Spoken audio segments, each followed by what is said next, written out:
Music. All right, our next speaker is Amy Eisenhauer. I'm going to let her do her own introduction, but I have come to find out that Amy is a huge advocate for EMS, wellness, and safety, and I'm very interested in hearing what she has to say. Amy? Thank you, Floyd, and thank you everybody who participated in organizing this event. I've been watching all morning, and I've just been amazed at so many of the different things that I learned. And obviously, I've known some people either via social media or actually seeing them while teaching in other places. But I'm just continually amazed at all the information that's available about medicine and EMS, and also that this is free to the people that want to participate, and that this is also on YouTube being live streamed. So if people were working today or they missed it, they didn't know about it, they can go back and watch this for free, and it's all online. So like Floyd said, I am an advocate in EMS for provider wellness. So mental health, physical health. Obviously, today I'm talking about sleep. And I'm sure that my early EMS partners find this very entertaining because I was the one always taking a nap somewhere. And you'll hear more about that in a moment. I do provide education all across the country. I work with other educators, plan conferences. I do still work clinically on the ambulance. So I'm from New Jersey, and I work right outside New York City in a commuter town. I also have a blog called The EMS Siren. And any talk that I give on my website are all the references. And I update them every time that I give a talk or I find new information. So if you ever see me talk somewhere else, likely that information is there. And at the end, my email will be there. So if you can't find something and you're curious about it, please send me an email and I'll be happy to share it. So fatigue, right? And I think that this is kind of becoming a more well-known and less controversial topic. I started EMS about 25 years ago. So in the late 90s, I worked in a pretty busy urban town as one of my jobs. So at this point, I'm doing probably 100 hours a week between my two paid jobs and my volunteer job. I'm going to call it a job because if you volunteer, you know that the expectations are the same, right? Your providing medicine is the same, whether you're financially compensated or not. So between all my jobs, I'm working about 100 hours a week. I go from job to job to job. And around 4 a.m., we finally get back to our quarters and we're trying to write our charts, which if you've been in that situation, you know is not going well. We are all sleepy and tired. And we all fell asleep in the crew room. The phone rings, right? Probably fell asleep for 2 or 3 minutes. Phone rings, we wake up, drag ourselves out to the ambulance. On this evening, my partner didn't drive, so I'm driving, and we start responding lights and sirens to the address we were dispatched to. On the way, we get to a main intersection. And even though it's 4 a.m., this is not one of those intersections that you can just roll through. So I stop, right? Like EVOC and SIVO says, I clear both lanes, I look both ways, and then I woke up an unknown amount of time later with my foot on the brake. And I'm kind of startled. I was like, oh my gosh, how long have we been here? And immediately I'm angry and I look at my partner, why did you let me fall asleep here? Well, she was asleep too. We both had fallen asleep in a busy intersection with just my foot on the brake. Like, goodness help us if I had tried to roll over and snuggle in the seat, right? So I wake her up and I say, hey, where were we going? I did not even remember the address. So we had to have a conversation, and eventually we worked out, okay, what kind of dispatch was it? All right, and here's where we are in the city. And so where would we be going if we were here? And so we finally figured out it was a fever at the nursing home at 4 a.m. So we go, and really it probably had been a minute that we had been at that intersection and nobody noticed. And really at that time in the late 90s, nobody really would have noticed until the nursing home called back that we hadn't gotten there. But how many times does that happen? And nobody says anything, right? Because we surely didn't report that. I wasn't telling anybody. She wasn't telling anybody, and nobody noticed. So thank goodness. And How many first responders feel like that? Like fatigue can't touch them. Like they don't really need to rest, right? I'm good. I'm good. This is my third 24 in the last 3 days. Like, doesn't that mean that you haven't slept in the last 3 days? How many providers think also that maybe it's a weakness to need to sleep or to take care of themselves? And I know, particularly during that time, and like Dr. Mel said, the topic that won't be discussed, right? Especially now, um, being well rested is more important than ever. But our time and the need for us to be responsive uh, is ever more increased, right? So the two are not balancing out in the EMS community. And honestly, the human body works how it works. Just like in my story, I hadn't slept for quite a while, and my body said it's time to sleep. So the CDC recommends, and they have a whole diagram on how many hours each age group should sleep. So most of us here are between 18 and 65. And so for 18 to 65-year-olds, they say that you should sleep 7 to 8 hours a night. I imagine you all laughing at your computer screens. So 7 to 8 hours a night is the optimal sleep for people our age.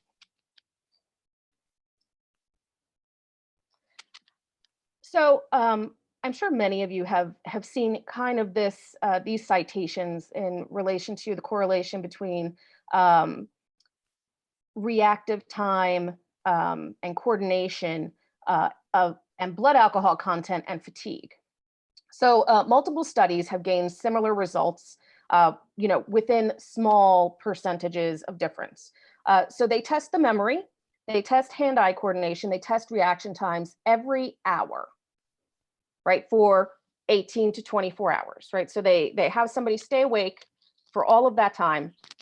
Every hour they get these tests, and then they gauge how good or bad your responses are.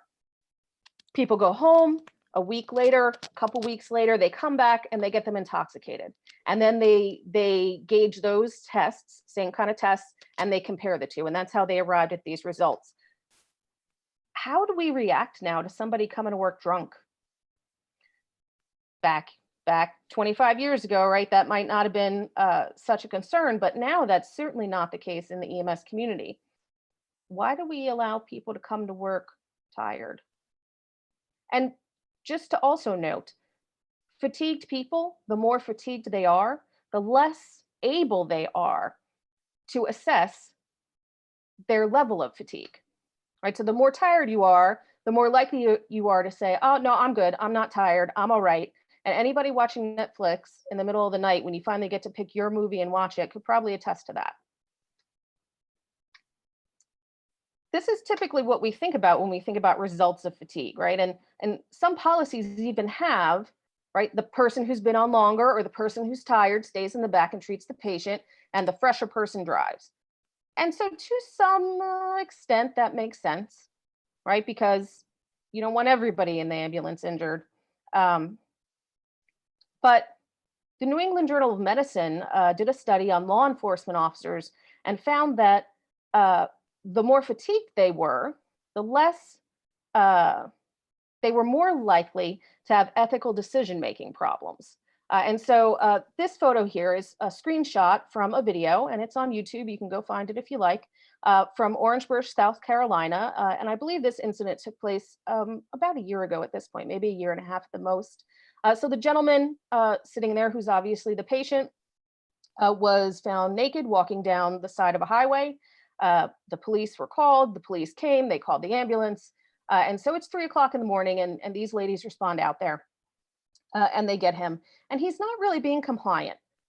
He's not giving them an answer. And this is several minutes of them talking and trying to get him to give them their name and find out what's going on and why is he there. And he's not really responding appropriately. He's kind of laughing anytime they ask him a question, but totally nonverbal. And so the lady down here in the left with the brunette hair and the ponytail, she says at one point, I just want to go back to the substation and go to sleep, right? They all had colds, like it was running through their station. So if you tell me your name, I'll let you go so I can go back to bed. And quite honestly, I'll be honest, I've thought this in the middle of the night when I thought the call was stupid and I didn't want to deal with it. And all I wanted to do was just get through it so that I could go back to sleep because I had to work another 12 hours after this. Well, it turns out, if any of you are familiar with what happened, the gentleman was mentally ill and was having some effects from not taking his medication, and they just thought he was drunk. So he never does tell them his name. They just figure something out. They give him back to the cop. The cop takes him down the street to a gas station and leaves him there and says, "Hey, buddy, stay out of the street." A few hours later, he walks out in the road and gets hit by a car and dies. Right? So fatigue affected their ethical decision making because clearly we are, in no state are you allowed to do that. But also, what about clinical mistakes? Right? If he was having a medical issue or something else, would they have read the clues to this is STEMI versus non-STEMI? This is a stroke versus a stroke mimic, right? Would they have been able to tell that? And then also, what about safety related decisions, right? So what if he was intoxicated and became violent? And I'm sure, again, 3 o'clock in the morning, that's not an unknown time for that to happen. What if he decided to swing at her, the woman sitting right across from him, or any of them, right? So would they have been situationally aware to catch that? Risk of injury is greater the longer you work, right? And this is from occupational environmental med. And I'll give you the citation if you email me later, like I said. But you're more likely to be injured the longer you work, right? And again, if you're not paying attention, if you're distracted, it surely would be easy to fall down the stairs walking backwards with a stair chair, or even just trip and fall. And then what happens after we get off shift? How do we get home? Who's driving us? We're driving us. If you're too tired to drive the ambulance, are you too tired to drive home? So I don't know about you, but one day I hope to retire. And I hear you all laughing again in my head because, right, we do EMS. How likely is that to happen? And honestly, right, I'm working till noon on the day I die, doing something. But at some point, I want to retire and I want to be able to enjoy that. I want to be able to go to the beach and have my coffee in the morning and afternoon and in the evening. I want to be able to hang out with my friends and go places and do things. But increased regular fatigue and sleep deprivation has a strong association with obesity, diabetes, hypertension, cardiac illness, stroke, and cancer also. Some of that has to do with the hormones that are produced or limited when you sleep and how your brain regulates that during the sleep process. For example, cortisol is one of them. With just as little as 30 minutes of sleep loss, your cortisol levels the next day are elevated. Cortisol is also a regular stress hormone. What do we experience regularly at work for every response? So already we have those elevated cortisol levels, and now we're going to elevate them more. Another study on law enforcement officers, and there's a couple. The least has 10 years. 10 years are shaved off their life. Some of the more extreme studies have 20 years. So if you figure, right, most men die at 76, women a little bit later. They're going to die right after they retire.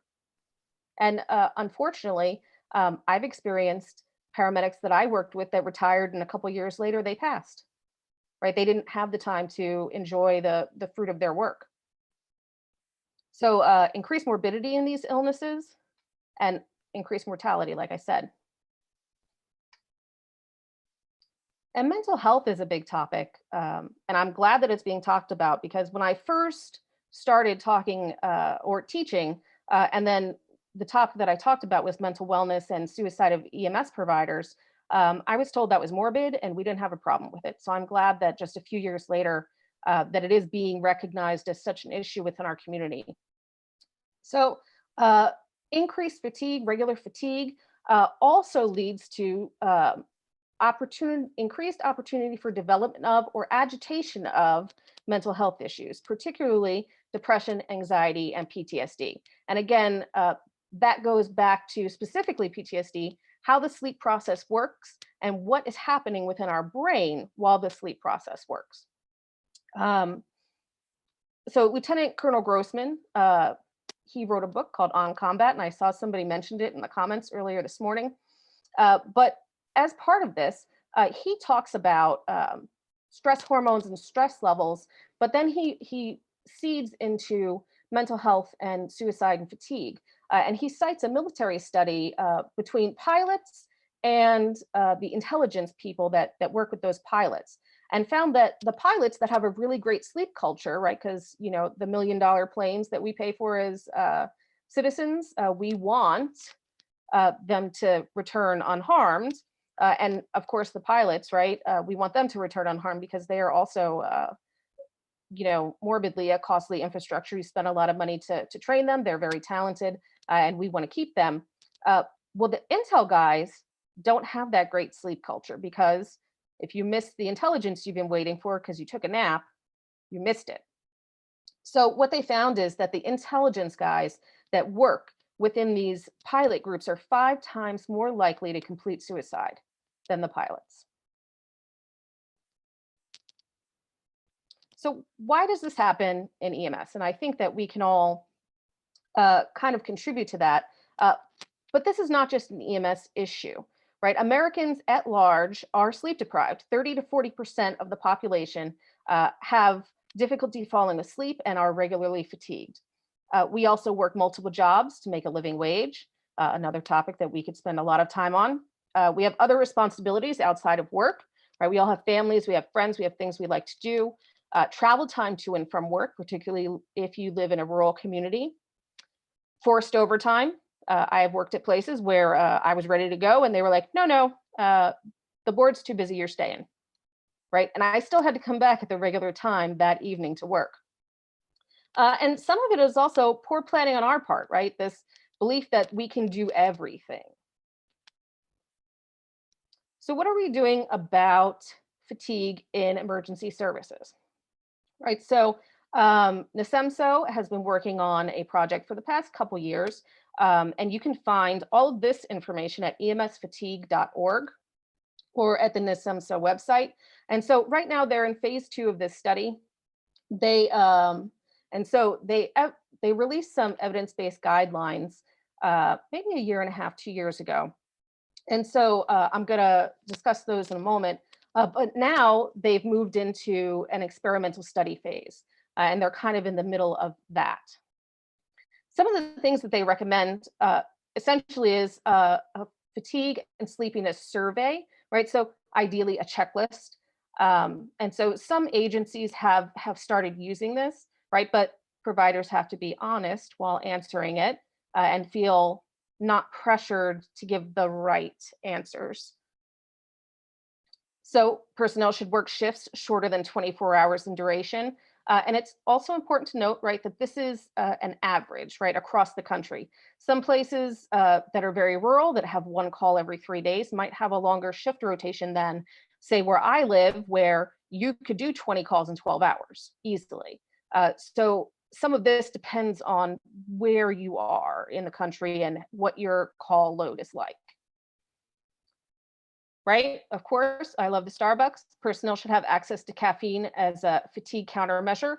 Some of the concern I have about this is, aren't we already overdosed on caffeine though? Right? Caffeine is not just coffee. It's those little 5-hour energies, the Red Bulls, I think they're called Bangs. All of those things smell, and I don't like to drink them. I prefer my coffee. But if we're already overdosed on caffeine, how well is this working for any of us? Should have the opportunity to nap while on duty to mitigate fatigue. And again, in some systems, this is great. When you're stationed in a house where you have a place to sleep, that's awesome. And we should take advantage of that. But a lot of providers are posted on street corners and they don't really have that opportunity. I fully agree with this, right? Personnel should receive education and training to mitigate fatigue and fatigue-related risks. And that should be everybody, right? So if you have a larger organization, it should be the providers, it should be management, it should be middle management, it should be administrators, right? So the people actually writing and enforcing the rules and saying, hey, why are you guys not following this? The dispatchers, right? So that everybody's on the same page about the importance of this within the agency. Other places, so this picture is from EMS 1, Ginger Locke took it. This is at Austin Travis County. And some other agencies have been taking upon themselves to shift the culture at their agency. So what Austin Travis County found was that they were having a lot of accidents on the way home in people's personal vehicles. So they set up this room for after shift. There's no bells, no whistles, no nothing. You're not allowed to bother the people in there unless the building's on fire. So you can sleep for a couple hours so that you're safe to get home, so that you can continue your sleep. But what if your agency is not doing any of that? What if you work at a place, and I've worked at some of these places where they don't care. They just want you to come to work, do your job, be quiet, don't complain. So what can we do as providers? And really, what is our part in this as a part of the system? Do we have a responsibility to ourselves? I would say yes. What about our partners, the people that we work with, the people that are sitting in the passenger or the driver's seat? What about the patients, right? Ethically, our patients are important and we should come to work ready to deliver the best care we can, right? That's what all of these talks before this were about. But if you know all of that stuff and you're tired, are you going to be able to use it? So we're adults, right? Mom is not at work with us holding our hands saying, okay, okay, Johnny, okay, Susie, it's time to go to sleep. You have to go to bed, get your behind in the bed, right? Mom's not telling us that. So if we stay up all night and watch Netflix, and yes, I'm guilty sometimes, but if we stay up all night and then we have to go to work the next day and function, that's our responsibility. And we can also provide this information to our partners, right? We can have these conversations in the truck that maybe they would take you more seriously than maybe that middle manager that nobody likes. So what are some specific steps that we can share and that we can take for ourselves? And again, some of these are not going to be possible all the time for everyone, right? Just because of the nature of what we do. But try to be consistent. So go to bed at the same time or as close as possible. Get up at the same time or as close as possible. Again, 7 to 8 hours a night, right? All at the same time, if possible. But if not, at least try to get those hours in. If one night is messed up, or one day, if you're a night shifter, if one day, one sleep period is messed up, that's okay. Try to get back on track as soon as possible. Have a good sleep environment, right? So I mentioned quantity, but quality is also important. Where we're sleeping, temperature, you're going to spend 8 hours in this place, right? So the mattress, bed linens, pillows, whatever it is that you need to feel comfortable, do that thing. You're spending a third of your day in this place. And the best sleep environment is entirely dark. So our bodies are designed to sleep in the dark, right? Before Thomas Edison came along and messed us all up, what happened, right? The lights went out. All we had was the stars. So cool, dark room. If you need blackout curtains, get blackout curtains. They're also great for saving energy. And some people use foil, right? So maybe those people aren't crazy. Maybe they're just trying to get a good nap. Remove your distractions, right? So this is the cell phone, the laptop, doing work in your bedroom. I try not to as much as possible. If you have to, right, turn off all the alerts except for the emergency people that are going to call you. If your pets or your co-sleeper, so spouse, kids, right, brother, sister, significant other, whoever it is, you know, that you share a room with or share a bed with, if they're disruptive, maybe you need to make other arrangements for sleeping. So I mentioned caffeine earlier.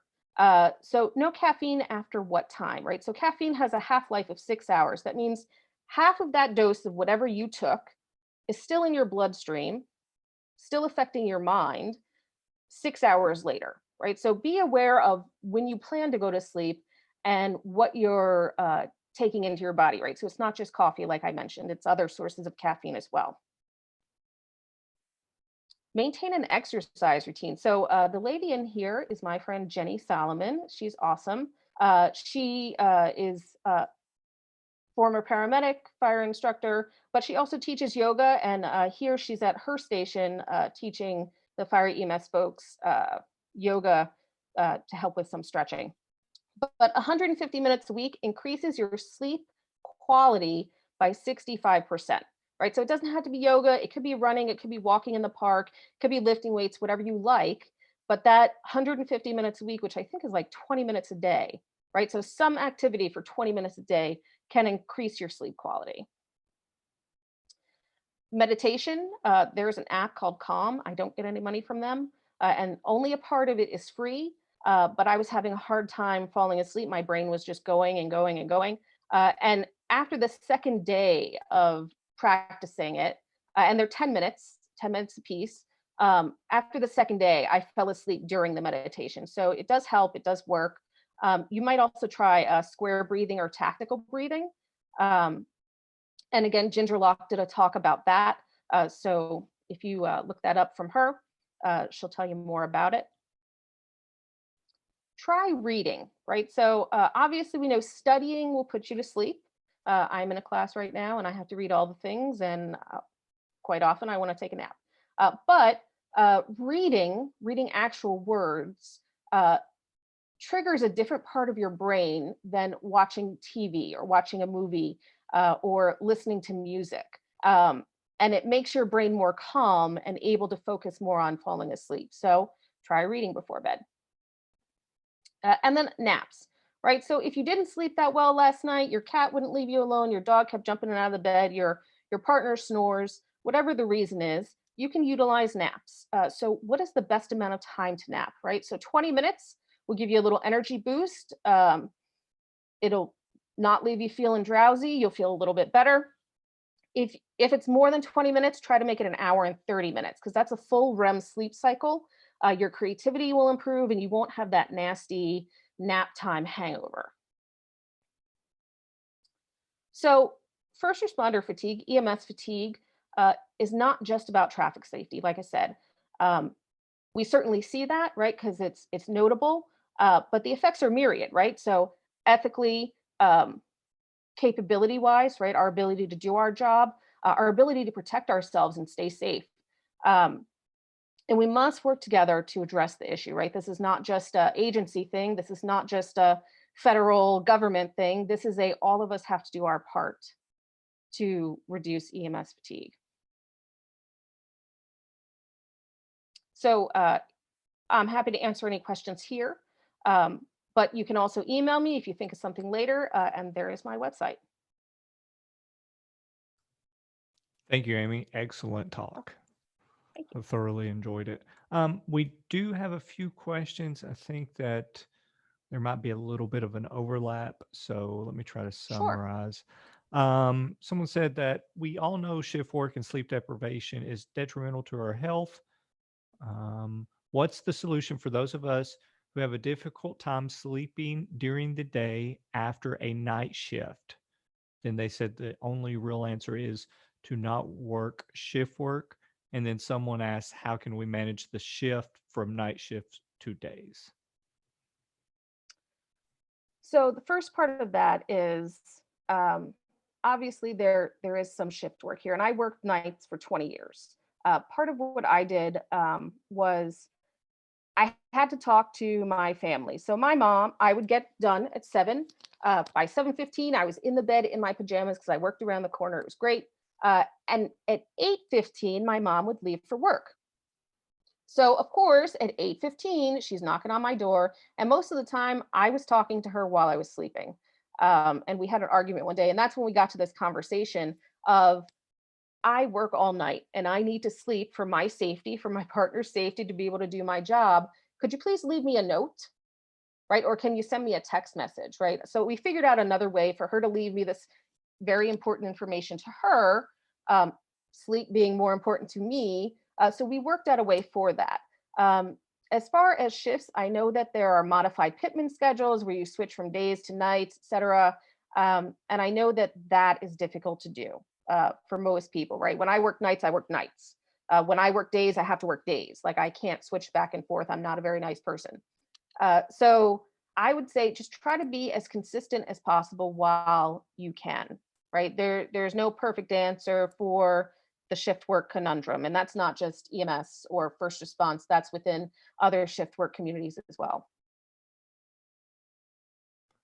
Thank you. Do you think that if you're an agency on 12-hour shifts or you're part of an agency that's looking to go to 12s, that it would be better to do either days or 12s as opposed to flip-flopping? I do. So, and I think within most agencies, there are people that want to do nights and there's people that want to do days for whatever reason, right? Maybe you have childcare responsibilities. One of you watches the kids during the day, one of you watches them in the evening. Um, for whatever reason, I enjoyed nights, and that's why I did it for 20 something years. The only reason I went to days is for teaching. Um, so I think that if you're an agency and you are implementing that, that would be easier on the providers. And so for where I live, I advocate for 12-hour shifts. I think the 24 is way too long in a busy system where it's very possible that you could be picking up 2 or 3 jobs an hour, depending on your system. Excellent. Thank you. Do we have any more questions for Amy?